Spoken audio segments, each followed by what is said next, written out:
श्री कृष्ण गोविंद हरे मुरारी, हे नाथ नारायण वासुदेव। राधे राधे, जय श्री कृष्णा। मैं अर्चना आज आपको माघ मास महात्म्य का 20वां अध्याय सुनाऊंगी। 20वें अध्याय के साथ साथ आज मैं आपको 21वां अध्याय भी सुनाऊंगी। आज मैं आपको 2 अध्याय सुनाऊंगी। 19 अध्याय पहले ही सुना चुकी हूँ जो चैनल पर अपलोड है। अगर आपने नहीं सुने हैं तो आप सुन लीजिए। अगर मेरी सुनाई हुई कथा आपको अच्छी लगे तो लाइक कीजिए, चैनल को सब्सक्राइब कीजिए, बेल आइकन प्रेस कीजिए ताकि आने वाली नोटिफिकेशन आपको मिलती रहे। तो आज मैं आपको 20वां अध्याय सुनाऊंगी। मैं रोज़ बताती हूँ माघ मास महात्म्य के 28 अध्याय होते हैं। मैं रोज़ एक सुनाती हूँ, तो कथा आपको सुननी चाहिए। किसी भी समय मिले तभी सुन लीजिए, लेकिन माघ मास में कथा सुनने का बहुत ही महत्व माना जाता है, बहुत ही पुण्य मिलता है, तो हमें ज़रूर सुननी चाहिए। और कथा हमेशा हमें पूरी सुननी चाहिए, उससे ही हमें अधिक फल मिलता है। तो मैं 20वां अध्याय शुरू करती हूँ। सारे संसार के कर्ता श्री भगवान विष्णु देवी सरस्वती जी के चरणों में प्रणाम करते हुए हम 20वां अध्याय शुरू करते हैं। वेद निधि कहने लगे कि हे महर्षि, धर्म को जल्दी ही कहिए, क्योंकि पाप की अग्नि बड़ी दुखकारक होती है। लोमस ऋषि कहने लगे कि यह सब मेरे साथ नियम पूर्वक माघ मास स्नान करें, अंत में यह श्राप को छूट जाएंगे। मेरा यह निश्चय है, शुभ तीर्थ में माघ स्नान करने से शाप का फल नष्ट हो जाता है। 7 जन्मों के पाप तथा इस जन्म के पाप माघ मास में स्नान करने से नष्ट हो जाते हैं। इस अच्छौद में स्नान करने से अवश्य ही मोक्ष की प्राप्ति होती है। राजसूय और अश्वमेध यज्ञ से भी अधिक फल माघ मास स्नान से होता है। अतएव संपूर्ण पापों का सहज में ही नाश करने वाला माघ स्नान क्यों न किया जाए। तो ये सब 20वें अध्याय में आता है। इसी के साथ 20वां अध्याय यहीं पर समाप्त होता है। तो ये छोटा सा अध्याय है, इसलिए मैं 21वां अध्याय भी आज सुना रही हूँ। तो अब हम 21वां अध्याय शुरू करते हैं। लोमस जी कहने लगे कि पूर्व काल में अवंती देश में वीरसेन नाम का राजा था।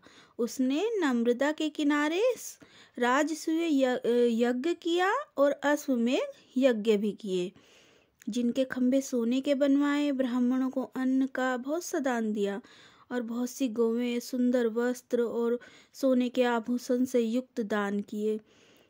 भद्रक नाम का एक ब्राह्मण, जो अत्यंत मूर्ख, कृषि कार्य करने वाला, दुराचारी तथा अधर्मी था, वह भाई बंधुओं से त्यागा हुआ इधर उधर घूमता हुआ देवयात्रियों के साथ प्रयाग में आया और माघ में उसके साथ 3 दिन तक स्नान किया। वह 3 दिन में ही निष्पाप हो गया।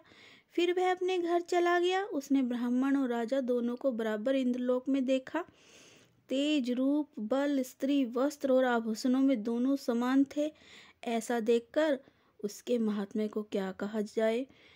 राजसूय यज्ञ करने वाला स्वर्ग के सुख भोग कर फिर भी जन्म मरण में से रहित हो जाता है। गंगा में और यमुना के संगम की हवा के स्पर्श से ही बहुत से दुख नष्ट हो जाते हैं।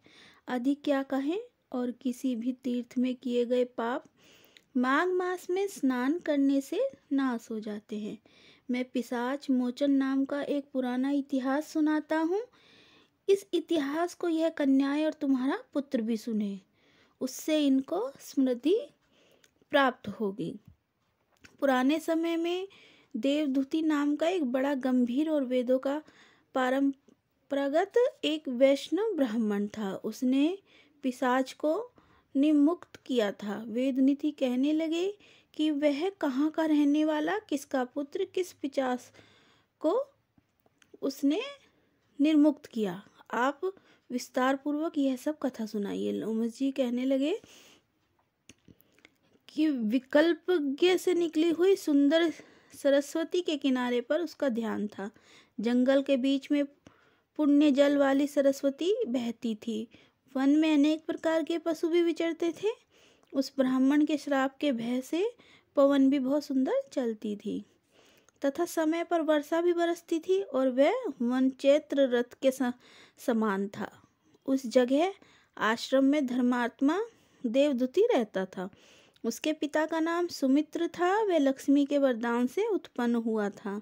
वह सदैव आत्मा को स्थिर रखता, गर्मी में अपने नेत्र सूर्य की तरफ रखता, वर्षा में खुली जगह पर तपस्या करता, हेमंत ऋतु में सारस्वत सरोवर में बैठता और त्रिकाल संध्या करता। जितेंद्रिय और सत्यवादी भी था।